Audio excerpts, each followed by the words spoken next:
You're listening to the Cinemental podcast. Shall we begin? All right, welcome back to the Cinemental podcast, where we discuss mental health themes from cinema, television, and popular culture. I'm Jeffrey Jones, and I'm a filmmaker and professor, and I'm joined, as always, by my brother, Dr. Joshua Jones, who, as well as being the emotional inspiration for The Grinch, is a general and forensic psychiatrist. Jeff, I remember when Dr. Seuss came to me and said, Josh, I need a character for this Christmas book, and I think you might be the right guy. And I said, well, I don't know if you can make him as handsome as me, but I'm happy to do it. Did you call him Susie? Did you have a nickname for him? Susie McGoosey. The Seuster? The Seuster. There you go. All right, we want you to start your week off right with our podcast. We drop a new episode every Monday morning at 9 a.m. Eastern. You can listen to us wherever you get your podcasts, or you can watch our hottest, spiciest clips and now full episodes on YouTube. Okay, Josh, today we're talking about Illumination's The Grinch. There have been many iterations, but we are focusing on the one that no one has seen for some reason. We're not talking about the titular 1960s or 70s, whatever it was. We're not talking about the Jim Carrey, but we're talking about the one that I'm going to show my kid this year, which is the Illuminations version of The Grinch. In Illuminations The Grinch, a lonely, misunderstood grump sets out to steal Christmas from the relentlessly cheerful Who's in Whoville. But when he crosses paths with young Cindy Lou, he discovers that connection, not isolation, is what really makes a heart grow 3 sizes. I think it's kind of obvious what we're going to talk about in this one, but Josh, give us the topics of the day. We're going to talk about a very serious medical condition that the Grinch had called hypertrophic cardiomyopathy, which is what made his heart grow 3 sizes too large. That is a joke where all of your medical friends, which honestly is a lot of our podcasts, are going, boom, win. Cardiomyopathy joke, yeah. But in all seriousness, Jeff, The Grinch gives us the perfect opportunity to look at a phenomenon a lot of people struggle with around the holidays. With so much joy around, why do I feel so crappy? So we'll look at the mixture of physical and emotional circumstances around that sensation, including that which many people share with The Grinch, emotional trauma tied up with the holiday. Yeah, holidays are, for as much as they're supposed to be fun, they're super duper duper duper duper stressful. And that's unfortunate. You and I aren't even immune to it.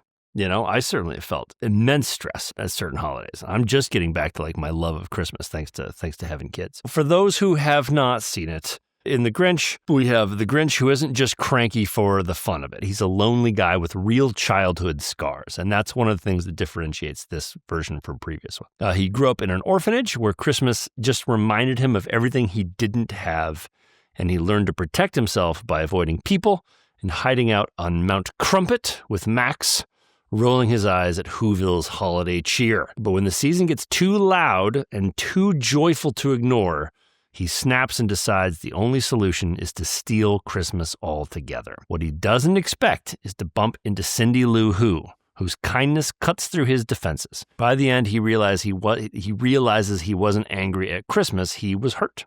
And what he really needed was connection, not isolation. This was a new version. Josh, what were your impressions of this iteration of The Grinch? I loved it. Loved it. Yeah, I mean, I loved it so much. I mean, I grew up with the Grinch book. I grew up with the, 1970s cartoon version of the Grinch. I saw, I think, the Jim Carrey version of the Grinch, and none of those resonated with me. Agreed. This movie I've seen probably a dozen times. It's a nice, short, sub 90-minute film. It's definitely worth seeing, I think, with your kids. It's beautiful. It's well voice acted. I think the fact that they give him a backstory to redeem, that really solidified it for me. I think even as a kid, I felt that there was something missing for why he could be redeemed. He was irredeemable and yet redeemed. That didn't make sense to me. This movie just tickles me. Max is a wonderful character as the dog. That's fantastic. I think that, Benedict Cumberbatch voices the Grinch perfectly. My absolute favorite character, I would say probably top 25 film characters of all time that I love, is Bricklebaum, voiced by Kenan Thompson. I mean, I giggle every time that character waddles on the screen. Totally. And, I mean, I know you know this, but I'd love for you to talk a little bit more about it. Voice acting it's very serious acting. Your wife is a voice actress. I mean, Kenan Thompson, he nails it here. Yep. And it's such good acting. I'd love to hear your take on the voice acting in this film and then your overall take on it, Jeff. Yeah, so I mean, I loved it too. In terms of the voice acting, I think that's really interesting because I didn't love Benedict Cumberbatch's Grinch. And the reason I didn't love it is because of the mistake that a lot of voice actors make, where they think when you get in front of a microphone, you have to do something else. You have to do something different. You have to do something special. And what you really have to do is give a performance just like you would in front of a camera, and give your on-camera performance to the microphone. The microphone hears everything. If you're standing with your hands in your pockets, the microphone picks that up. It's hard to be like as emotional as when you're like moving around. So just to give the performance you would give on camera, for some reason, Benedict Cumberbatch put on a voice. It would have been a lot more interesting, in my opinion, for him to just be Benedict Cumberbatch. That's what Kenan Thompson did and crushed it. Kenan Thompson just kind of did his Kenan Thompson thing, and he was perfect. And you could just hear that he was having a good time in the booth. Rashida Jones, as the mom, did the same thing. She just acted as Rashida Jones, and she was perfect. My advice for voice actors is, especially when it comes to animation, and especially now, they're really looking for real voices when it comes to animation. Just be yourself. Just do what you would do if a camera was there.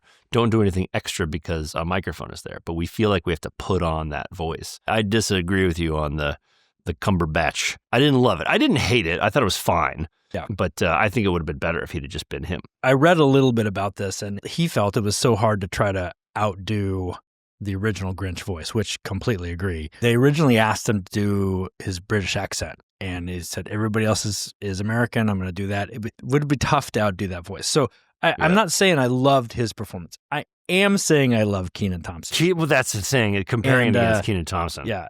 I mean, there's a scene, Jeff, where he's hosting the dinner party during which the Grinch is stealing the Santa's sleigh, and a whole bunch of funny things happen where things are sliding and flying in and out of the house, and it makes it look like Bricklebaum's dog is like serving stuff, and the Bricklebaum character is like, "Oh, my dog's serving food now. Okay, that's great." And it's just man, I just want this guy in my life. I agree. He was fantastic. So, Jeff, why wasn't this film more beloved? Because I loved it. Yeah, Josh, I actually had to look this up because I couldn't figure it out based on watching it. And here's my take on that. There were like three main criticisms, and one is just super dumb, so I'm going to get it out of the way.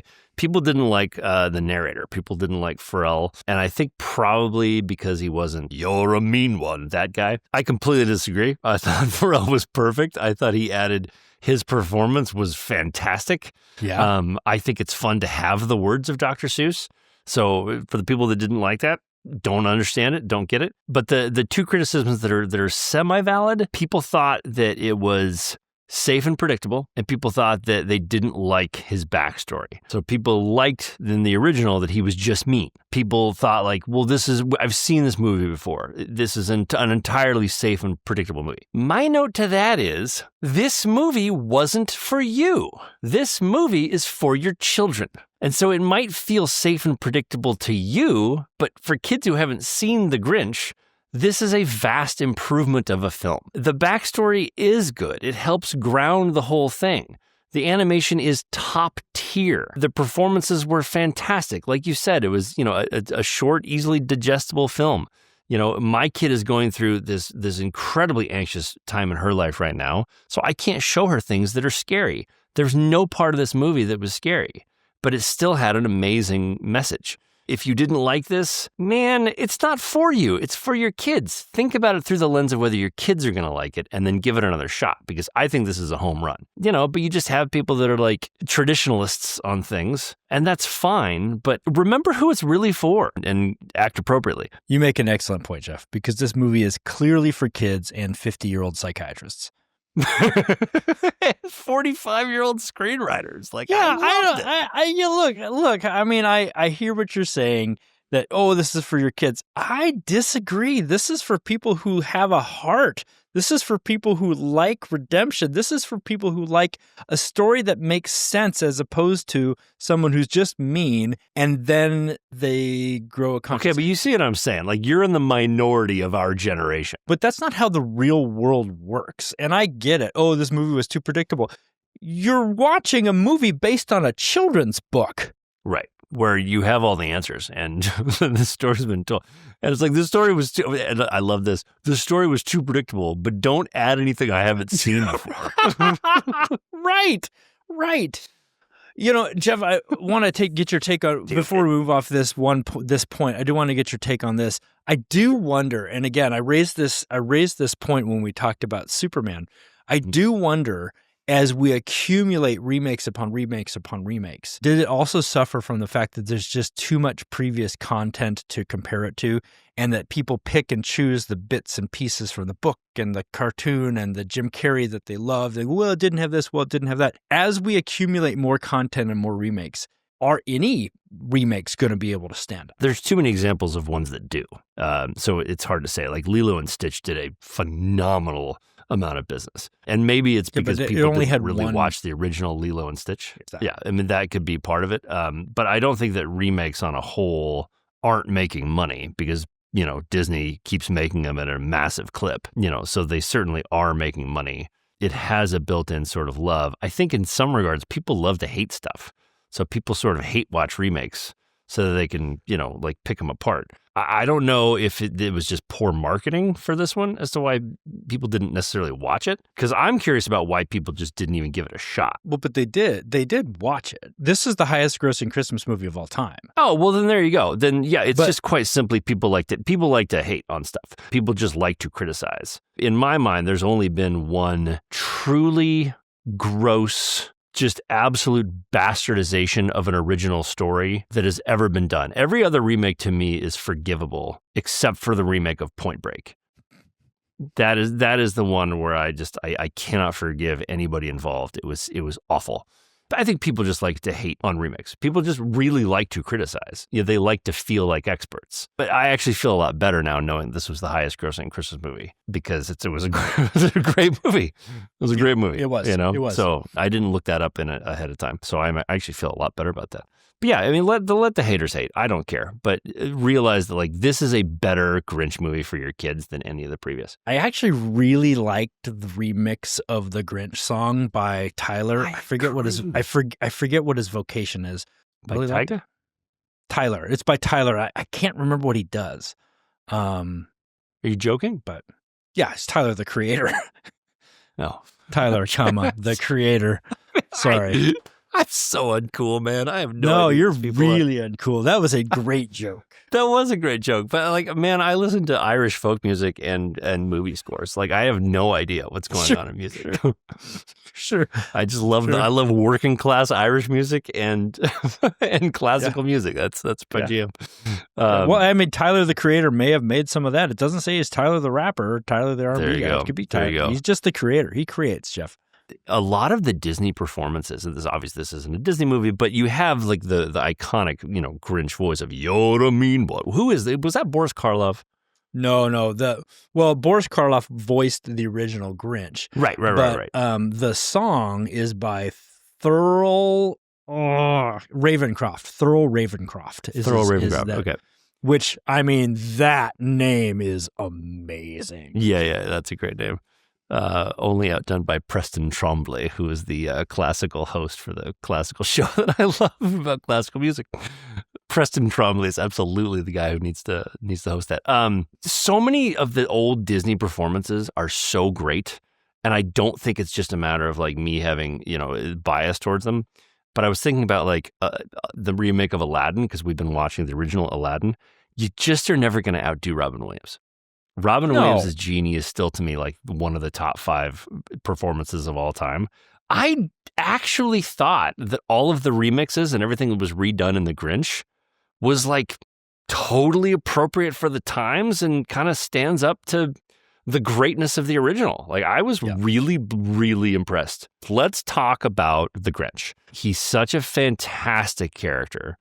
Obviously, going from the just straight up being a mean Grinch in the first ones to now we get a little bit of his backstory. Short of just asking you for a diagnosis, talk to me about the Grinch. What's going on there with his mental health? Jeff, I'm so glad that we're talking about this version, because the past versions would lead you to believe that the Grinch was just a straight up sociopath who then somehow grew a heart. And that just never hit right for me. Even before I was a psychiatrist, it never hit right. Yeah, and it was the weak explanation that his heart just wasn't big. Yeah. And it's like, oh, okay, that works for a Dr. Seuss book. But like, we're telling a moral story for children here. Like, let's go bigger than that. So what this Grinch has is he's got really complex anxiety. And the scene that hits this home, if you want to go back and just study a scene that shows what a mental health experience is like, even though it's cartoon, it's the scene when the Christmas tree is lit and he is thrust into the chaos, the lights, the sounds of Christmas, and all the who's there. And he has a flashback, which I think is a pretty realistic portrayal of a dissociative flashback back to his childhood where he was abandoned in an Can we call that PTSD? Yes, we can. For the purposes of this, we can. I hesitate to say it's PTSD because it doesn't necessarily tick off all the criteria, but I would say it probably is PTSD. So he's got some other manifestations of social anxiety as well that really show up when he is having a lot of anxiety going to the dinner party at the very end. But sticking with this scene in the Christmas in the Christmas chaos, he has a flashback back to very traumatic, painful abandonment as a child that is re-triggered and reactivated every single year of his 53 years at Christmas time. And that's what Do they say he's 53? Is that part of it? He does. He does say that. Yeah. Huh. Yeah, pretty wild. It's an excellent portrayal of an overwhelming moment that triggers his flashback. The Christmas tree lighting, the sights, the sounds, the chaos. We get a view of his trauma. We get a view of his abandonment and his loneliness. And his complex trauma response is flight. We've talked on this podcast many times. We will over and over again about fight, flight, freeze, and fawn. Fawn. Sorry, fawn, not fornicate. But his response was flight, isolation, pushing people away, and taking comfort, and I put that in air quotes, comfort in the loneliness, because the discomfort or the relative comfort of the loneliness is more comfortable than the pain of the memory of abandonment in loneliness. Right. So even though he doesn't really want to be alone, isolation and loneliness is more comfortable than the overwhelm of everything that's going on in that moment. Right. Of abandonment and look, Josh, let me ask you this real quick, because I want to just go back to that like tree moment. How common is it for people who don't even necessarily have like that level of trauma to react that way? Because, for instance, I get super overwhelmed and have this feeling of loneliness when I'm amidst a lot of people. And I remember, having this problem, especially like when I would go out to bars. Sometimes they would get so loud and there would be so many people in there. I would feel so fucking lonely. I wasn't an orphan. I don't think that I was raised. I can't think about any trauma that I had in the past that sort of leads me to feel like that way. Is that a common response? Or does that mean I have some anxiety that I haven't worked through? It means the latter. Most people who have that response have anxiety. It's pretty common. I'm not saying you have an anxiety disorder or anybody who experiences feeling overwhelmed in a moment like that has an anxiety disorder. Some people can have that at particular points in their life and not have them again, things like that. I often feel so grotesquely overwhelmed when I'm at Disneyland, when I have in the past, that it is mind-numbing. It hurts at times. However, I went to Disneyland just last week with my daughter, and one of the busiest times of the year, right before Thanksgiving, and setting and where I was in my life, clearly it was with her. And it was actually pleasurable. I didn't have that experience. So it really can vary. But yes, chaotic times, chaotic experiences like that can be very overwhelming. Why does it take him back to that moment, Josh? Jeff, that is an excellent question. It takes him back to that moment because remember, and we've talked about this before, I'll say it over and over again. PTSD, or that post-traumatic response, is your brain's normal evolved reaction to an abnormal situation. It was so painful in the moment that your brain's defense mechanisms solidify, crystallize that moment so you know it and you avoid it because it was so painful. It's a defense mechanism that we evolved, back when our ancestors were getting eaten by saber-toothed tigers, to remember that was the traumatic moment when I saw all my friends eaten. I want to avoid that cave. And that mechanism has persisted for us. And for some people, we don't often know why, for some people, it can become this very overwhelming, uncontrollable type of anxiety. But it's a defense mechanism. There's a certain ridiculousness to this podcast in that we talk about these things as if they were like real moments in people's lives and not that they're just like animated characters thought up by writers. And that's part of why I love what we're doing so much, is because of the ridiculousness of it. I'm really impressed when like writers nail it. And one thing that I thought was really interesting, and I would love for you to speak to this, his trauma was being alone at Christmas. And yet the way he deals with that trauma is to continue to choose to be as alone as he was when he was an orphan. Why does he make that choice if that was the pain? Well, you said it right there. You said why he does it. Why? He does it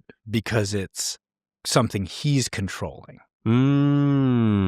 He had zero control over being an orphan, but he controls what he allows into his life. Right. And if you control not letting anybody in, then you also control never being abandoned. Yeah. It's so good. It's so good because it rang so true. But it's like, and I talk about this all the time in my writers group where people will be like, well, if that happened, then he wouldn't do that. And it's like, no, man, humans are more complex than a logical cause and effect. Like we do things that don't make sense all the time. And that's what's so interesting about the human experience. We are so flawed. Every one of us is so flawed.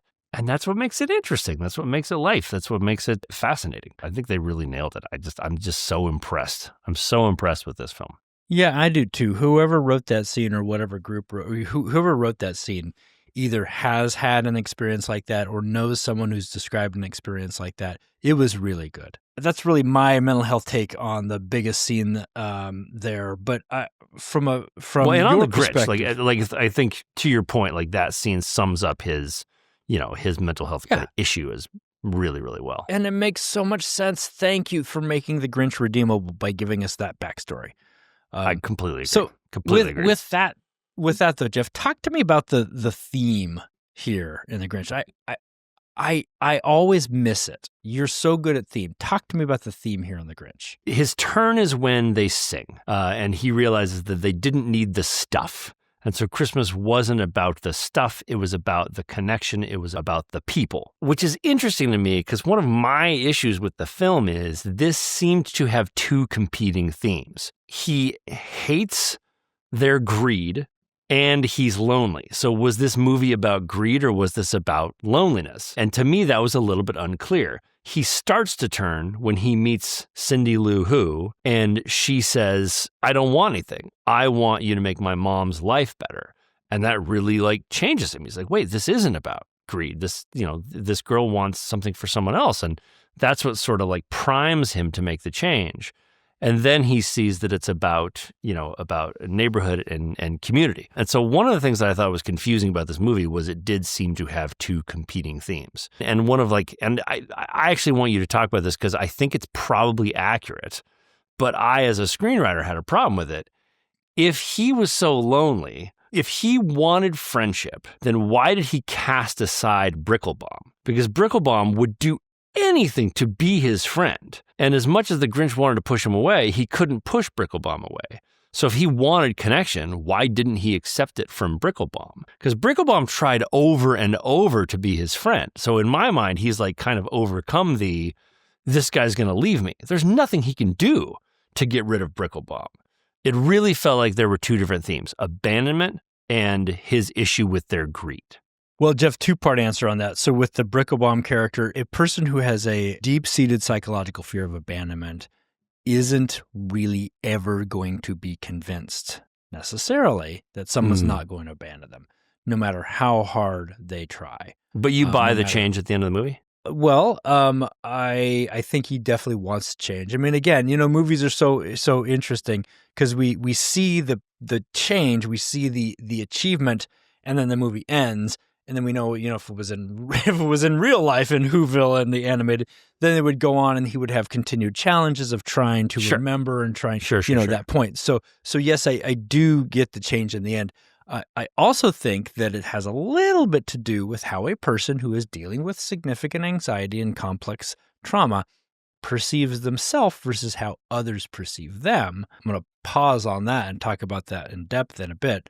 But I also will push back on you that that about the theme being his dislike of greed. Okay. Because I don't think it really was.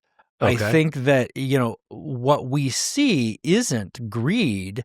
What we see from the Who's is celebration. He takes it as greed and says, "I'm against greed." It's so much easier. Greed and excessiveness. So it's so much easier for a person to say, "Oh, I'm against, greed and, one of the big sins. I'm against that, and I'm fighting against that," than to acknowledge, "Oh, I'm really lonely, actually." No, that totally makes sense. So you're saying, let me try and reframe it. So you're saying that, somebody with, some sort of emotional problem is probably going to look for reasons to dislike people.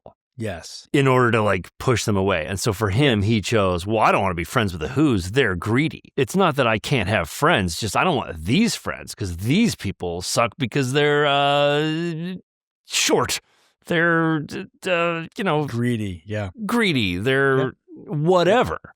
So you're going to find a reason. And that was sort of a pretty easy one to find at Christmas. Well, there you go. So this movie is even deeper than I thought. I love that. That makes total sense. Josh, let's take a little more of a 30,000 foot view of the film here. And let's talk about the holidays, and let's talk about the anxiety that people can feel around the holidays, because holidays can be, really tough.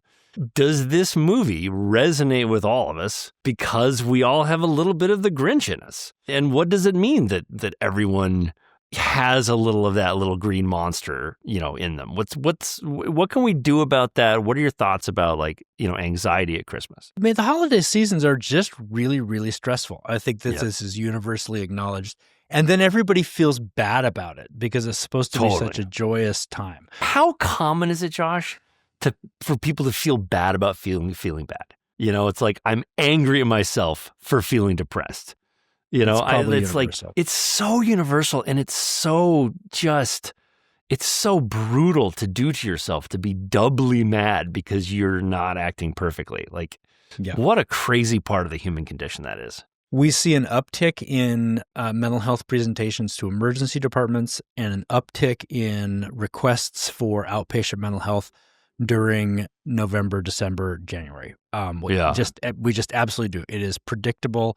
It is as predictable as the seasons. And it is for a variety of reasons. I mean, there's a complex interplay of physical and emotional dynamics around the holidays. In the Northern Hemisphere, we're dealing with just the physical realities that light's getting shorter. We naturally need light. It does absolutely make you feel better, feel happier when there's more light around. It's getting colder. The weather's getting crappier. Death is around you, in terms of the trees have trees lost their leaves and things aren't growing. This is in our case, our father, died on December 28th. Let me get to that in a second, Jeff. I mean, the physical fact of what has happened in the Northern Hemisphere. What a dick. Die during the summer. If you're going to get cancer and die, do it during the summer. It's right before winter in Washington, which is the worst. I'm sorry, if you're anywhere else in the nation, winter in Washington is the worst. It's cold, it's gray, you never see the sun, you don't get snow, so there's not any brightness. Washington winters, I don't care it doesn't snow, they're the worst. Sorry, I'm dealing with some of my trauma here. Jeff, my point about the Northern Hemisphere and the physical nature of things is that the Northern Hemisphere people created giant midwinter celebrations to try to remind each other, Right. let's not just all die here. Let's wait, let's wait until spring. So we had these giant midwinter celebrations, Right. got co-opted by the Christians for Christmas, and that's why we're here. So I mean, that's Pagans, a very real baby. thing. Pagans for the win. But with those holidays that they Mhm. created came a lot of social expectations of joy, of giving, of spending at the holiday season. And if you can't match all those expectations, you inherently feel even a little crappier. Couple that with nostalgia, which is a Sure. very powerful emotional reminder that things were better back then, when our psychological mechanisms actually suppress remembrances of how it really was. But we remember things as just flat better. Right. For reasons we can't totally understand. It's weird. What is the evolutionary reason that we look back with such nostalgia? I kind of think it is to keep us going forward. Things Yeah. were better back then. I want things to be like they were back then, so I should keep moving forward. Interesting. Yeah, I'm very curious about that. Yeah. We should look into that. But now, with all that, Jeff, as kindling, you throw on top of it any trauma that happens around the holidays. And look, around the holidays can be a pretty big window, right? You're talking November through January can all get linked in with Thanksgiving, Christmas, New Year's. Oh, my parent died around the holidays. That's Right. a fourth of the year. That's a full quarter of the year that can have trauma linked to the holidays. Yeah. And then you've got a recipe for feeling really crappy and for being re-triggered year after year after year. No, I agree with all that. And I only mention this because my wife and I wrote a show about this, and I think we were onto something. But there's something about the Christmas season that's like, you know how if you just like work and work and work and work, eventually you're going to crash? Yes, I do. So the Christmas season is like that kind of forced crash. And so we spend 11 months of the year tying ourselves in knots. And then we have to and then we finally get through our finals and we just have that crash. And, I remember like when I finished finals, I would always have like nightmares. I would always have this like anxiety spike because I was like forced to stop for a second and deal with all of the anxiety that I hadn't dealt with throughout the year. And so it's this like forced time to heal. But what we're really doing is like finally feeling all of the trauma or anxiety that is kind of built up over the year and hadn't been dealt with. I think there's something to that. It's not just about it being Christmas. It's about the fact that, I mean, like you say, like everything is slowing down. The light is getting dark. It's like I'm trying to stay awake, but someone's dimming the lights. And it's like, oh man, at some point I'm just going to fall asleep. And so this is like a forced time, where we end up dealing with the trauma we didn't deal with throughout the year. I don't know. You think there's something to that? Yeah, I do. Show is called Mr. Jingles. If you're a producer, please buy that show. It's still available, and it's a banger. Mr. Jingles. No. But yes, I think it is part of the social expectations of the wind down of the year. Look, which doesn't really make a lot of sense, right? Once you get past Christmas, it's like, oh, it's a new year. Reflect on the future, make a New Year's resolution. Right. Like you said, wind down and start anew. But you're not really winding down. Things just keep going. What a kick in the dick New Year's resolutions are. It's like, oh, you better change. Decide to change. You're not good enough. You better, it's the new year, so be a new you. It's like, or I could just keep being me, and not feel bad about it. Yeah, we in the mental health world do not like New Year's resolutions. People take big swings at things, and real change comes from small, incremental, sustained changes. Yeah, agreed. Okay, so how do we battle that anxiety, Josh, that we're feeling at Christmas? Number one thing, as always, is identify it. Know that it's there. Give yourself and everybody around you some grace. Talk about it with your loved ones. I mean, this is another trap, right? Is that oftentimes around the holidays is the only time where big families get together and can see each other. And then they don't talk about stuff they need to talk about. They go out of their way to avoid talking about stuff that they need to talk about.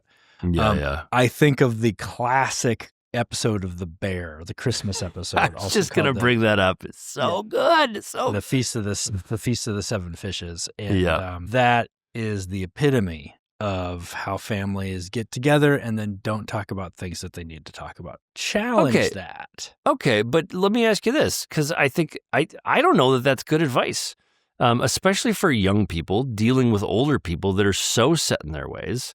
And there are issues now in politics that are so polarizing that I understand why families sort of fall apart over them. You know, like it used to be like, oh, can't we just get along? No, if you're a racist piece of shit, I don't want to hang out with you, even if you are my family. Like, there are real issues, that people can talk about. And if you don't have a willing partner in that conversation, then what are you supposed to do about that? You got to make your own choice. I'm not going to say that this, obviously my advice isn't for everybody. If you're in that kind of situation, I mean, pick your battles.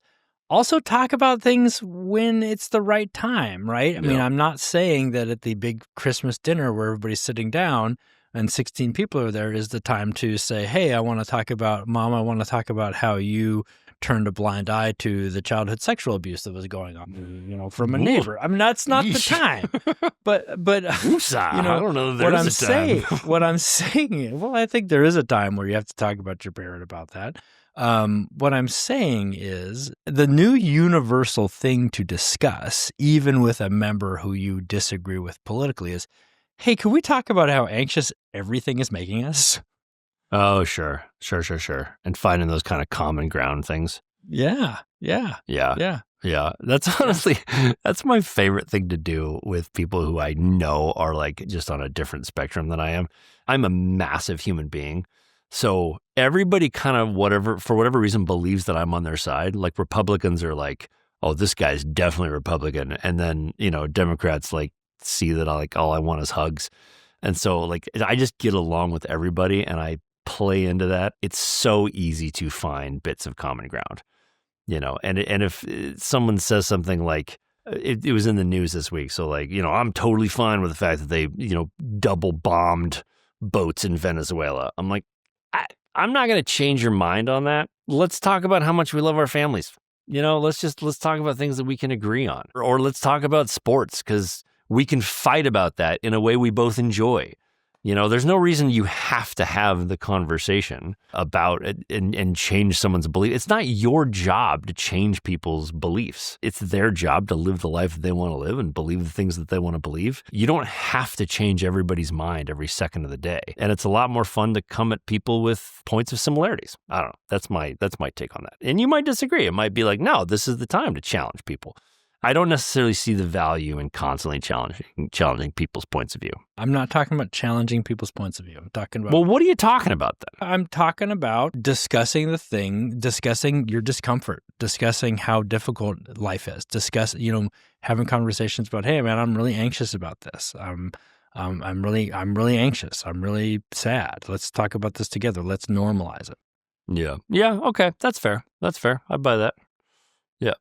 One of the weird things about being like my size, it's very easy for me to like normalize things for people. And so I will often be the first person who's like, hey, that really, really scares me. And then all of a sudden, people out of the woodwork are like, I'll tell you what scares me, blah, blah. And then I'll see other people try it who like don't have like my stature and they get immediately made fun of. But for whatever reason, like people around me tend to feel the permission to talk about these, things that make them super anxious in like a non-judgy way. I think it's very interesting. And I really do believe it's kind of like, just the size that does it. Maybe it has something to do with your size, but I don't think that's what it is. Cause you just think I'm a walking safe space.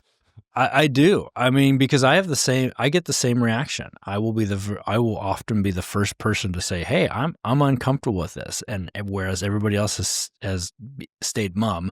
Oh yeah, me too. Oh yeah. So I don't think it's your height because I can think of a lot of 7 foot people who they're not safe spaces. Fair. So I don't think it's that. I think it's a complex interplay of a lot of factors. I love your complex interplays.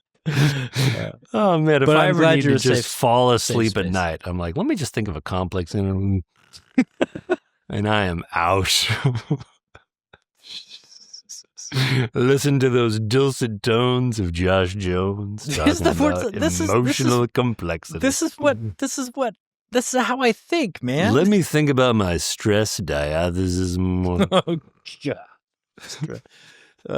Well, you know, Jeff, I'm actually really glad. I use stress diathesis model, by the way, all the time, Josh. I use it all the time. I talk about it in class because it just makes me sound so stupidly smart. So I actually use it quite a bit. But I'm still going to make fun of you relentlessly for it. Okay. All right. Okay. So, Josh, I have so much to say about this topic. So I want to ask you about it. And sort of get your take as well.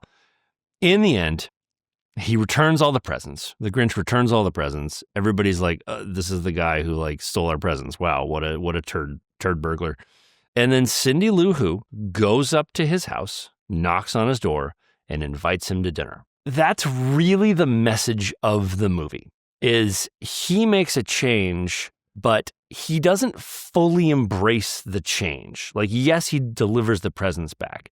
But when he becomes a different man is when Cindy Lou Who invites him to dinner. And my issue with it is it's such a value that I am seeing less and less of in the world.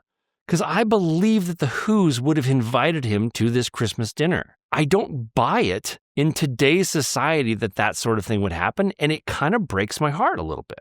Yeah. Here's my take on this is I wish it was different. The only way it's going to be different is for people to take action and to be more graceful about it. If somebody wrongs you, turn the other cheek. If somebody, and reject the messaging that if you have empathy, you're somehow in the wrong. You're somehow I know bad. Josh, this bothers me so much because this bothers me as a writer where it's like, I don't understand how all the kids programming that I watch, and I watch a fair amount because I'm watching with my kid, all of it has really good moral messages. So how the hell are all of these really poor morals winning?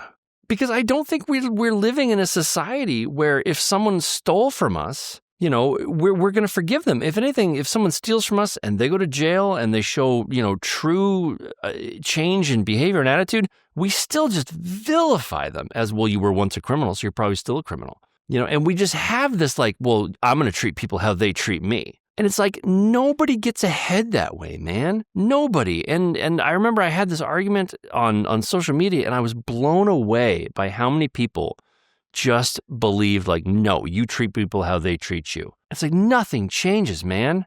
Nothing changes. And also, most of the people that are saying that are fucking Christians. And it's like, what part of the Bible are you reading? Because Jesus was constantly about turning the other cheek and, and being nice, to your enemies. That's the only way that things change. And you have all these messages that somehow are just being lost.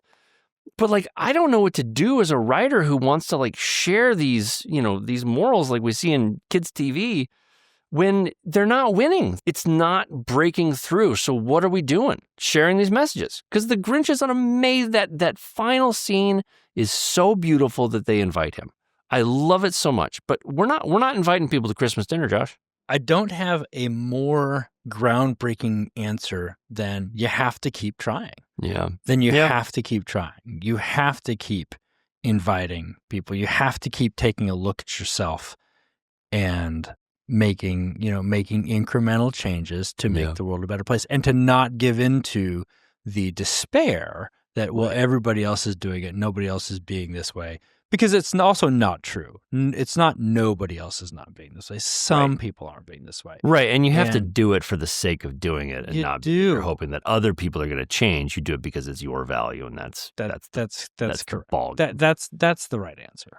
Yeah, it's the I'm sure I shared this with you, but there was this like TikTok trend where this lady was like calling up churches, during the SNAP benefits and asking for food and for help. And all of these churches turned her down. And it was really heartbreaking. The whole thing was very heartbreaking. And the churches kind of doubled down on not doing it after the fact, which I thought was a really bad idea. But they were like, look, if we did this for everybody, we would go bankrupt.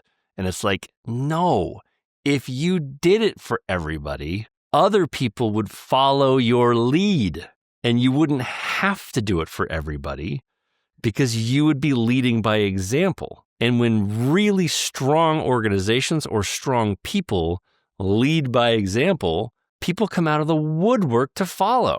And so the answer wasn't, well, we can't do it for everybody. No, you don't have to do it for everybody. You just got to do it. You got to do it and then ask your parishioners, hey, this phone call happened. And I thought that was the most Christian thing to do to help them. There's some people out there really struggling. Anybody else want to help? Everybody loves to feel helpful. Everybody loves to feel good and magnanimous. So I just thought that was a moment that was missed by a lot of religious institutions. Anyway, you had a great point that I want to ask you about, and it has to do with self-perception. So let's talk about that when it comes to the Grinch, because I love this point that you made in our pre-meeting. There's a scene at the end where the Who's all invite the Grinch to dinner after he stole all their stuff and gave it back. And I've heard people say, well, that's super unrealistic. Well, it's a cartoon, but whatever. But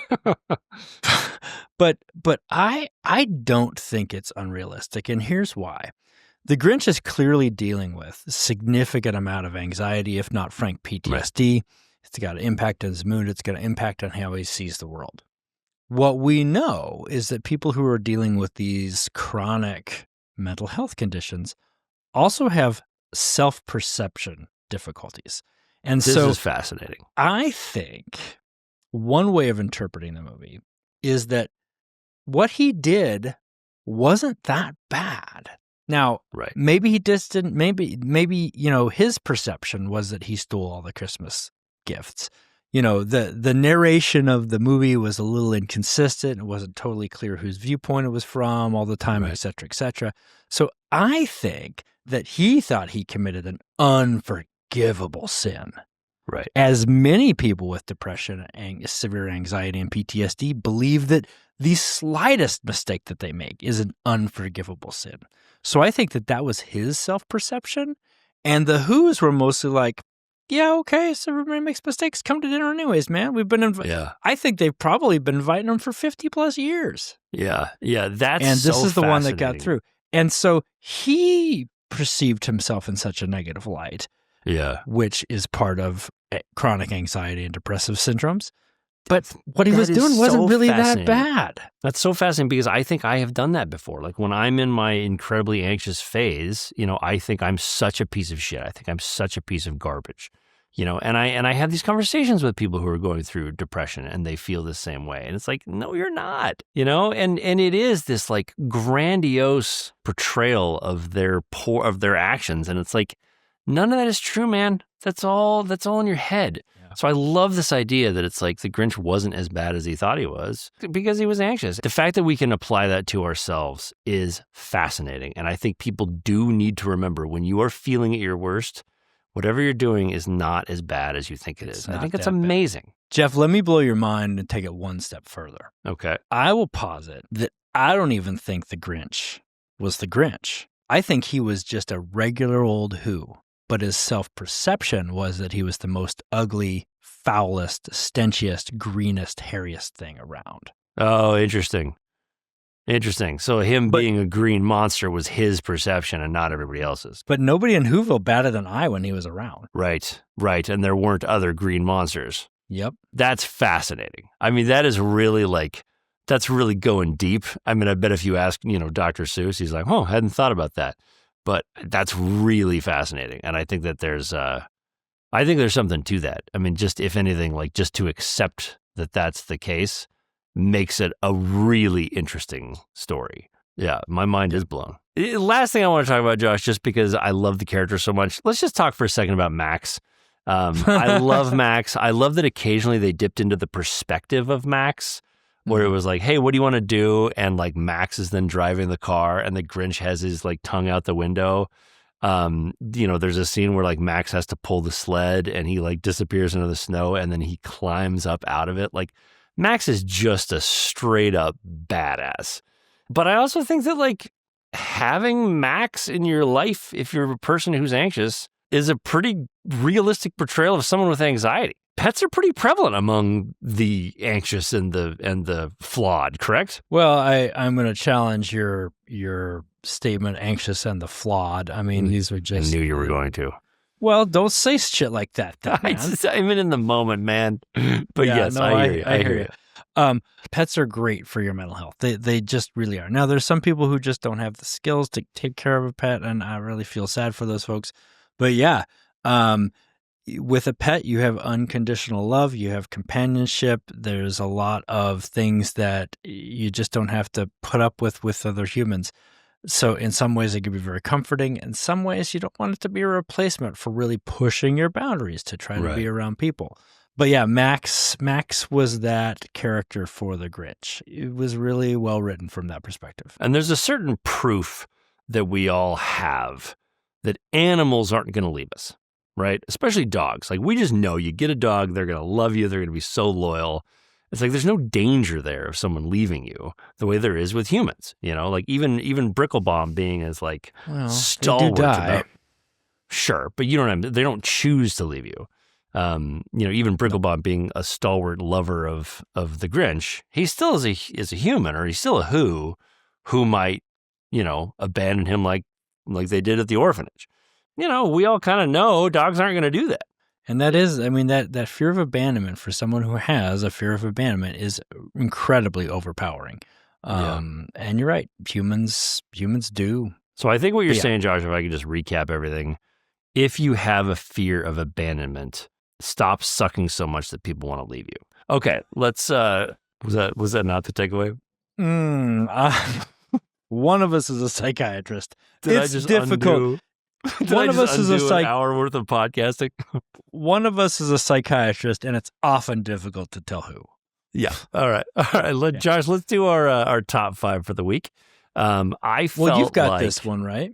I've got this one. So I felt like it would be fun because the Grinch is portrayed as sort of an anti-hero. He's a villain, but he's not really the villain. So I thought it would be fun to take a look at some of the other animated characters in film who might not necessarily be as villainous as you think they are. They might have a point. They might be, secretly good. So this is the top 5 list that nobody asked for of animated characters who might not be the villain after all. Well, Jeff, do you have any honorable mentions? I do. I have 2 honorable mentions, and they don't make the cut because even though they're the villains, by the end of the movie, they have a turn where they become kind of a good guy. So they're not like a true villain. But Lord Business from the Lego Movie, he's not evil. He's just a perfectionist who finally got access to an industrial strength organizational tool. He doesn't want to hurt anyone. He just wants the pieces to stay where he puts them. And I can understand that. Everyone calls him a tyrant because he wants order. But when you zoom out to the Will Ferrellness of it, it's kind of hilarious. The entire villain arc is basically a dude having a meltdown because people are messing up his shelves. His freeze everything plan is basically Marie Kondo with a WMD.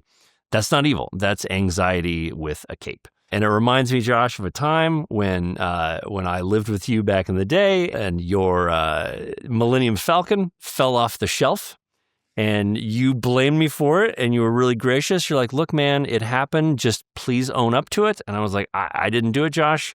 Maybe it was the cat. And you just didn't believe me and you were really upset with me about it. And then one day we're playing pool and the cat jumps up and pushes the Millennium Falcon off the shelf. And I've never felt more vindicated in my life than with that cat.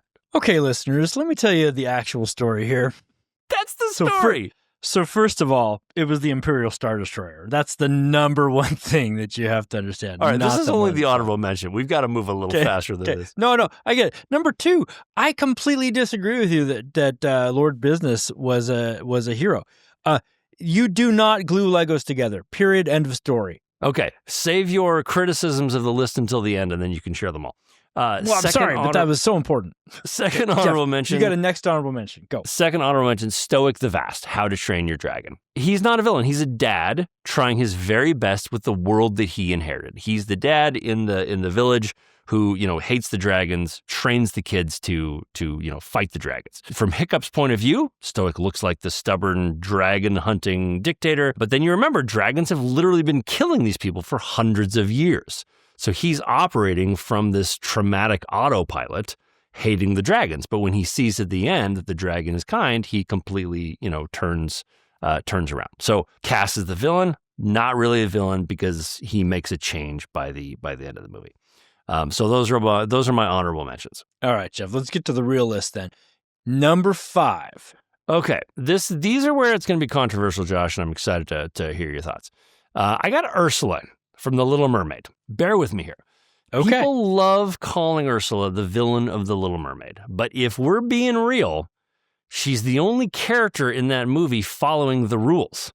Ariel signs a contract, a magical contract where all the terms are laid out, and you got to read your T's and C's, baby. And Ursula holds up her end of the bargain. She doesn't trick her, she doesn't cheat her, she just enforces the terms. Gets stabbed in the gut. Not cool. Ariel's the one who didn't read the fine print, and honestly, that's on her. So I actually feel really, really bad for Ursula in the Little Mermaid, and that's actually a hill that I will die on. This next one's going to really shock you, but again, hear me out. At number 4, I got Mother Gothel from Tangled. Okay. I understand she kidnapped a child, but again, hear me. She essentially has, Josh, the fountain of youth. It's a flower, and she's been able to live for hundreds of years because of this flower.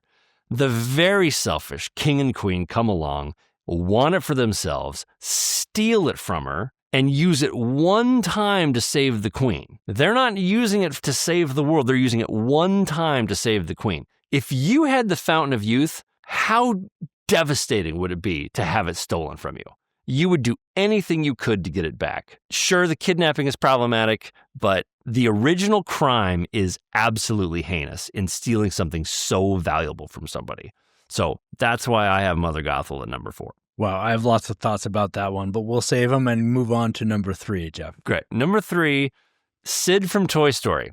And even though your initial reaction might be no way, I think you're going to agree with me by the end of it. Sid is not the villain at all. He's a creative kid with access to power tools and had no idea toys are secretly alive. Of course he experiments on them. Why wouldn't he? We all did weird stuff to our toys. Josh, you and I played sniper with our G.I. Joe guys that we unscrewed their backs and put different heads on them. We were Sid. So are we evil? I don't think so. We all did weird stuff like this. Sid just had really good hardware that he probably shouldn't have had. That's his parents' fault. When you think about it from his perspective, the final scene of the toys coming to life and threatening him, that's a horror movie for a child. That would break anyone. Sid is not a bully. He's a future special effects artist who accidentally wandered into a psychological breakdown. I 100% think that Sid got a raw deal here. I have no problem with that one. So, Jeff, number 2. Number 2 is Chef Skinner from Ratatouille. This can be a pretty quick one. He just doesn't want rats in the kitchen. There's nothing to say. Yep. There's nothing to say about that. He's not a bad guy. He just thinks that his kitchen is being overrun by rats. Of course he's in the right here. Not a bad guy. Yep, completely agree. Number 1, Jeff. Number 1, this one's pretty universal, and I don't think people are even going to be shocked by this one. The number 1 by far is Ken from the Bee Movie. He is really the hero of the Bee Movie, and the bee is the villain. This man gets framed as the villain because he's upset that his girlfriend is dating a bee. A literal bee. And you know what? He's right. Barry shows up, Barry's the bee, wrecks his house, ruins his job, hijacks his relationship, and everyone acts like Ken is overreacting. He's not. He's the only one reacting correctly to the situation. Ken isn't jealous. He's traumatized. He's just trying to hold on to a normal human life while a jazz-loving insect tries to steal his girlfriend and sue humanity. Ken deserves an apology from all of us. Yeah, that one I don't think is problematic or arguable at all.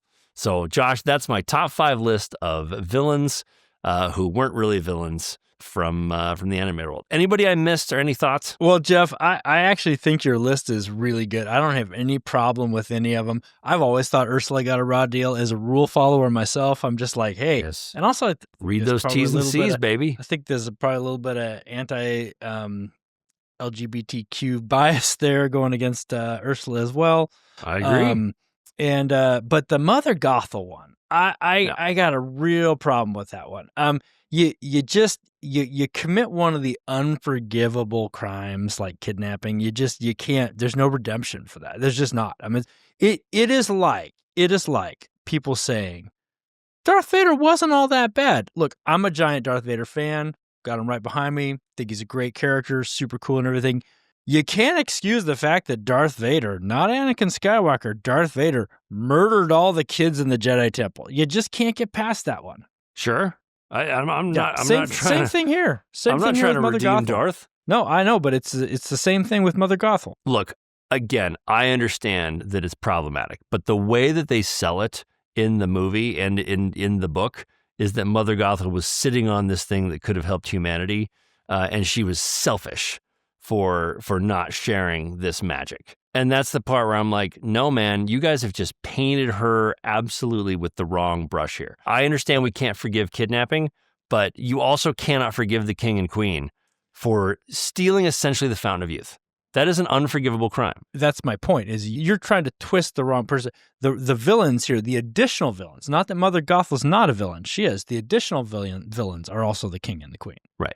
Agreed. That's where I argue with it. That's why she's at number 4, Josh. That's why she's not number 1. I'm not arguing that, Jeff. I'm just arguing that your list is wrong. That's all. Anybody you think I missed, Josh? Boy, not right off the top of the head, Jeff, you did a great job. That is definitely a good list of 4.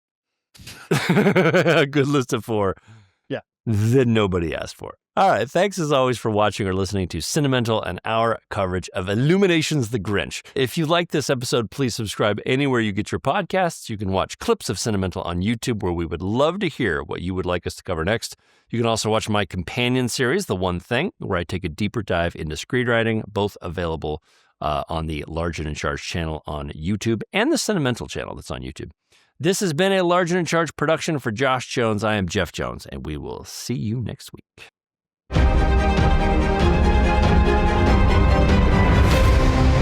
I want you to hit me as hard as you can.